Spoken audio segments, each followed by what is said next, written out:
Hi there, my name's Adam Fielding. So, way back on May the 11th, 2026, Reason 14 was released. To coincide with the release, I took part in a release stream, which I thoroughly enjoyed, and wrote a quick and dirty tune using Reason 14. But it still needed quite a bit of work by the time the stream was over. So I decided to, well, work on it some more.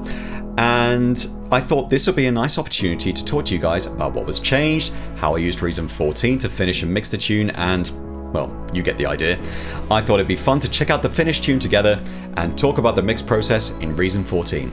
So, with all that out of the way, without further ado, let's go! So, here it is. This is the updated version of my Reason 14 livestream track. Rather than play the entire thing from start to finish, I'm just going to play the main block so you can get a nice idea of what the whole thing sounds like together. So here we go.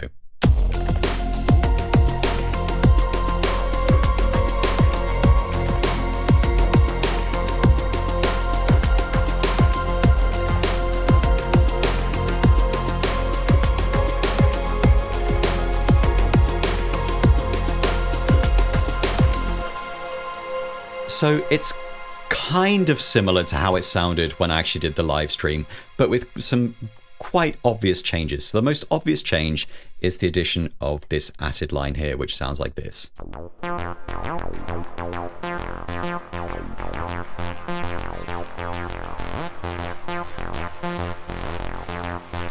So you might have noticed, rather than me soloing the actual sequencer channel, because there's lots of sequencer channels attached to the acid line, I just soloed the mix channel using the track panel over here. So in previous versions of Reason, actually kind of mixing meant constant trips between the mixer, the rack, the sequencer, and it was kind of a pain if you were just if you just wanted to work on the actual arrangement itself, which is what I'm doing here. So later in the track there is also the addition of this fuzzy kind of acid line that sounds like this. So it's the same mix channel, but I've added an instance of Scream 4 here. So say you're working on the track, you're adjusting the mix, and you want to bypass all the insert effects, you can just click that one button and it's off. And on. And on. So as well as that, you can adjust the panning settings, the width settings. You can solo and mute channels, as I've already demonstrated.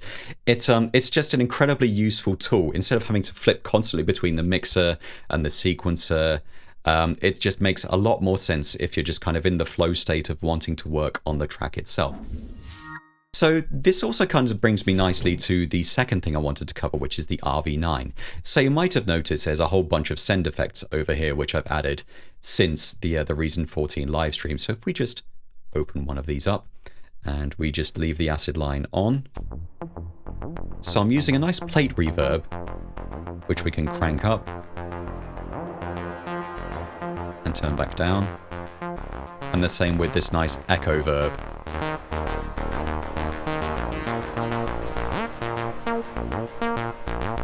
So I've opened up the rack so you can see what the different RV9 instances are actually doing. So since the creation of this track during the live stream, I've added two more RV9 send effects. So I've got this echo verb here, I've got this plate reverb here, and I've also added an instance of the classic the echo, which I've used for big feedback washes during the track.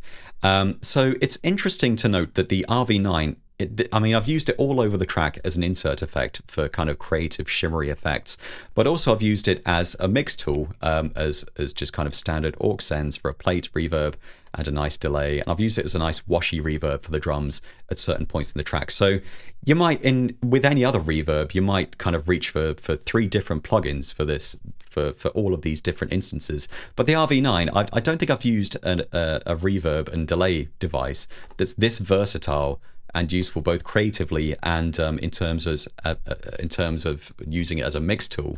So it's just really, really useful.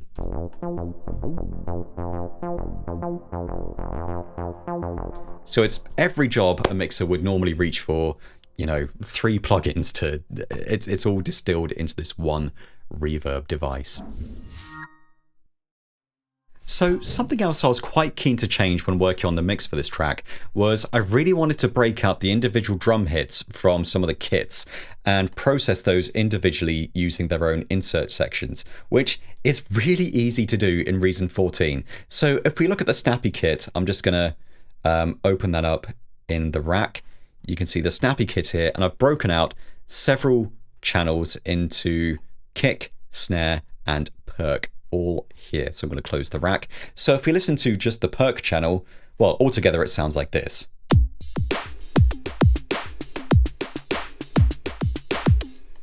So if we unsolo the kick and the snare, the perk channel sounds like this. So I didn't really want to do a lot with that. That sounds fine, but I can make gain adjustments using the fader from the track panel.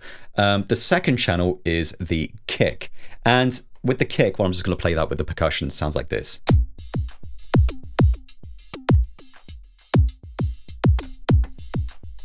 So I've used kind of an esoteric effect with the kick in Reason, and I've used the BV512 as an EQ. I've not adjusted any of the EQ bands, but by just using it, it adds this kind of nice smearing sound to the transients. And I'm not going to claim to know exactly how it works, I just like how it sounds. To give it a more obvious sound, I'm just going to adjust this as it's playing.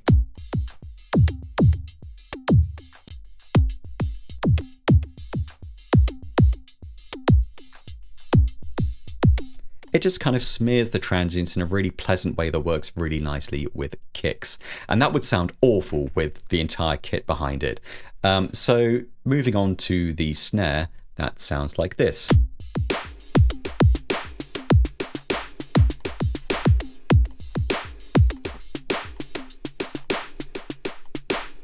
So the snare has some of that plate send RV9 applied to it, which I can bypass by clicking this button. That sounds like this. And I can just turn it on again by turning that on. And I'm also using an instance of Kong as a transient shaper. So one of the advantages of using Reason is that you can use a lot of the instrument devices as effects. So Kong has a nice transient shaper built in. So what I've done is I've routed the input of the snare into the audio input of the Kong. That goes out into a separate EQ and adds a nice snap. And bypassed, that sounds like this.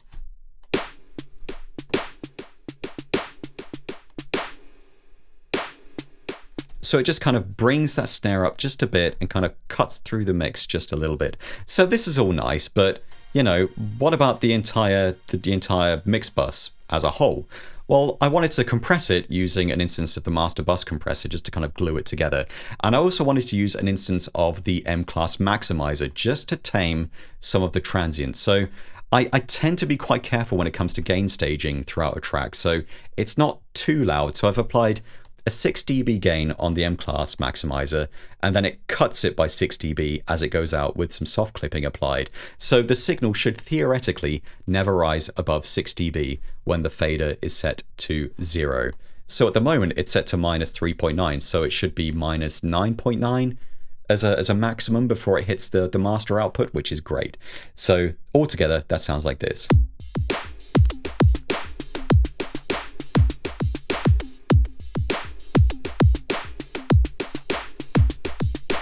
So it's really slamming those kind of those really sharp transients on the snare, which I've added using the transient mixer, and just kind of makes everything a bit more mix friendly. So something else I wanted to touch on is the introduction of chase notes in Reason 14.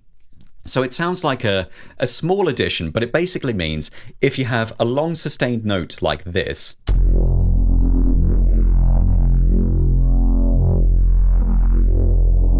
in previous versions of Reason, if you wanted to play this entire block, but you wanted to scrub to bar 5, it wouldn't automatically trigger this note, and it would sound like this.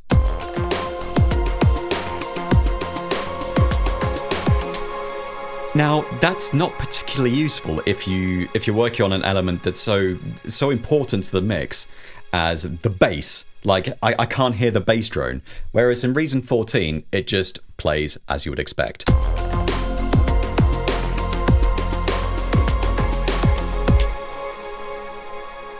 So this means if you or someone else are working on the mix, you can scrub wherever you like, and that note is going to play when you start the sequencer. Whereas in previous versions, you just end up with a bit of a hollow sounding mix, which is, it's hard to mix everything when you can't hear every element at the same time if you scrub to a particular section. So again, without chase notes turned on, it would sound like this.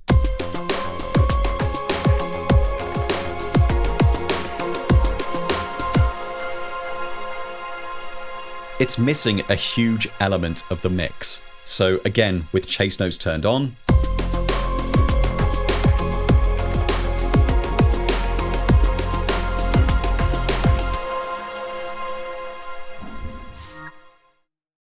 one of the things I really wanted to change when I was working on this track compared to the original Reason 14 livestream version was I really wanted to kind of break up some of those key sections and instead of just having it repeating constantly, use an instance of the echo to add like these really nice delay washes. And that sounds like this.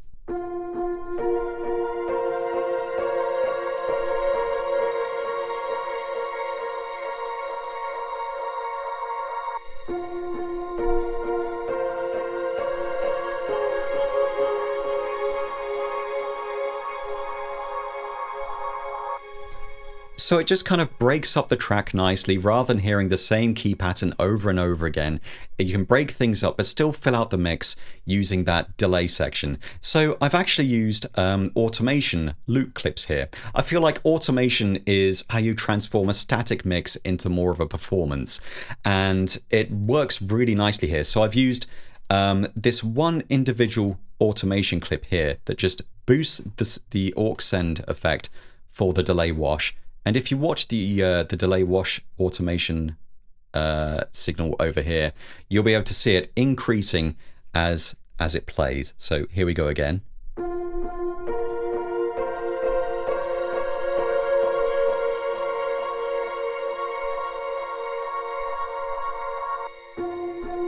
And because I've just used looped clips here, I just had to draw one instance in here, and I've just looped it 3 times, but you can just drag that around.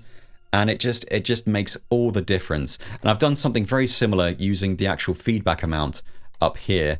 That's looped twice here. So the feedback kind of rises and then drops and doesn't completely overwhelm the mix. You'll notice at the start of the track and during the block itself, the feedback is turned right down. You have to be very careful when you're working with big feedback washes like that. Otherwise, you can very quickly deafen yourself with these really big feedback washes. But again, that's where blocks and looped automation clips come in very, very handy. I've talked about the mix and how I've changed the stuff that was there, but what else have I changed in terms of the arrangement with this track? Well, one of the main things I wanted to change was I wanted to add a proper intro to the track and a proper outro, because beforehand it just kind of launched straight into the track and sounded like this. Which is great and all, but it doesn't sound very natural, so I wanted something to kind of ease the listener in, but kind of give a little tease of what's going to come up. So that sounds like this.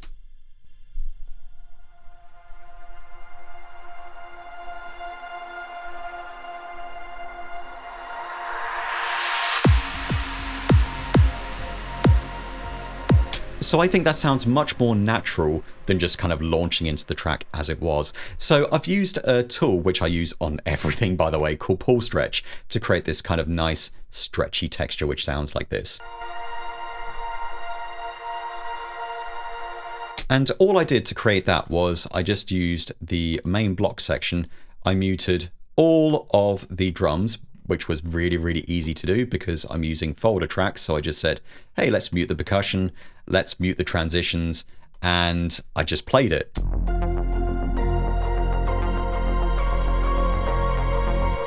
And I bounced that out, stuck it into PaulStretch, and I came out with this lovely kind of textural sound, which sounded like this.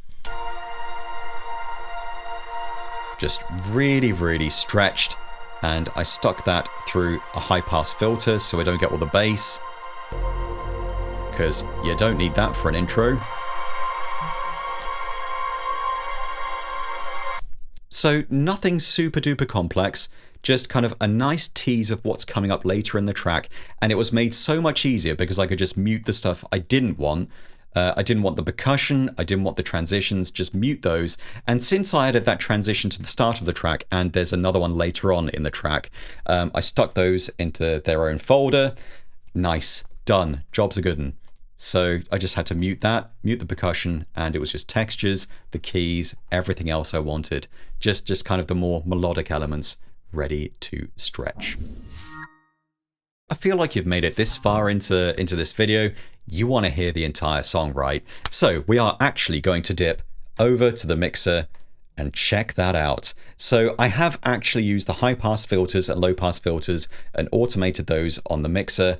There's been lots of stuff I've done in just using the mixer view after arranging everything, and I've got to tell you, in terms of workflow, it's been great to work with. So I'm just going to play the entire track from start to finish, and you can hear it for yourselves.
So there you have it, from live stream to finished track, all using Reason 14.